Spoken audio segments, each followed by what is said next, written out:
The Bell of Atri by James Baldwin.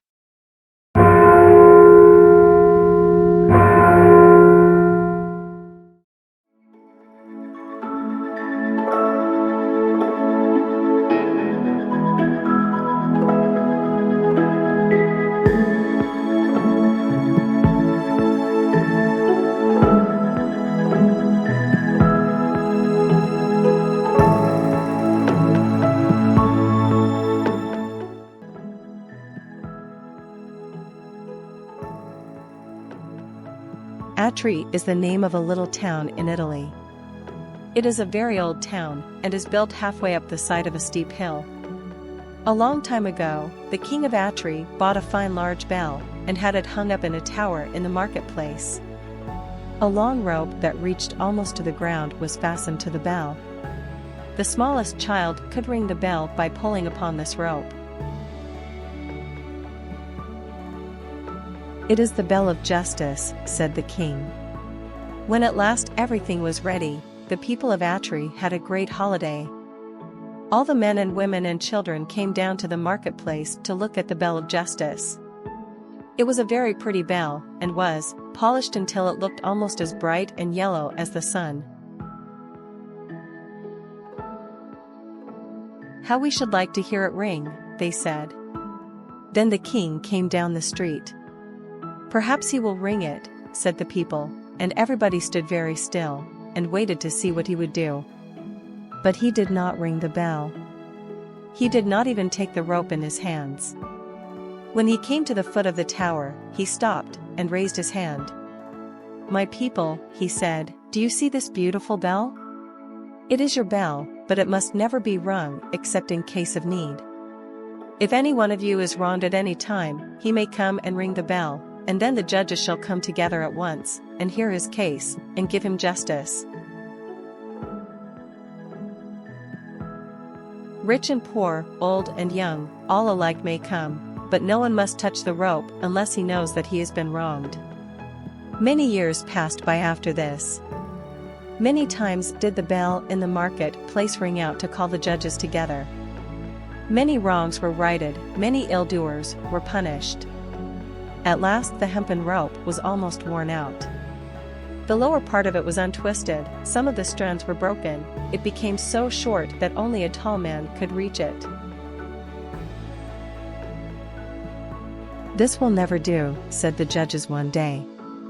"What if a child should be wronged? It could not ring the bell to let us know it." They gave orders that a new rope should be put upon the bell at once, a rope that should hang down to the ground, so that the smallest child could reach it. But there was not a rope to be found in all Atri. They would have to send across the mountains for one, and it would be many days before it could be brought. What if some great wrong should be done before it came? How could the judges know about it, if the injured one could not reach the old rope? "Let me fix it for you," said a man who stood by. He ran into his garden, which was not far away, and soon came back with a long grapevine in his hands. "This will do for a rope," he said, and he climbed up, and fastened it to the bell. The slender vine, with its leaves and tendrils still upon it, trailed to the ground. "Yes," said the judges, "it is a very good rope. Let it be as it is." Now, on the hillside above the village, there lived a man who had once been a brave knight. In his youth he had ridden through many lands, and he had fought in many a battle. His best friend through all that time had been his horse, a strong, noble steed that had borne him safe through many a danger. But the knight, when he grew older, cared no more to ride into battle, he cared no more to do brave deeds, he thought of nothing but gold, he became a miser. At last he sold all that he had, except his horse, and went to live in a little hut on the hillside. Day after day he sat among his money bags, and planned how he might get more gold, and day after day his horse stood in his bare stall, half-starved, and shivering with cold. "What is the use of keeping that lazy steed?" said the miser to himself one morning. Every week it costs me more to keep him than he is worth. I might sell him, but there is not a man that wants him. I cannot even give him away. I will turn him out to shift for himself and pick grass by the roadside. If he starves to death, so much the better." So the brave old horse was turned out to find what he could among the rocks on the barren hillside. Lame and sick, he strolled along the dusty roads, glad to find a blade of grass or a thistle. The boys threw stones at him, the dogs barked at him, and in all the world there was no one to pity him. One hot afternoon, when no one was upon the street, the horse chanced to wander into the marketplace. Not a man nor child was there, for the heat of the sun had driven them all indoors. The gates were wide open, the poor beast could roam where he pleased.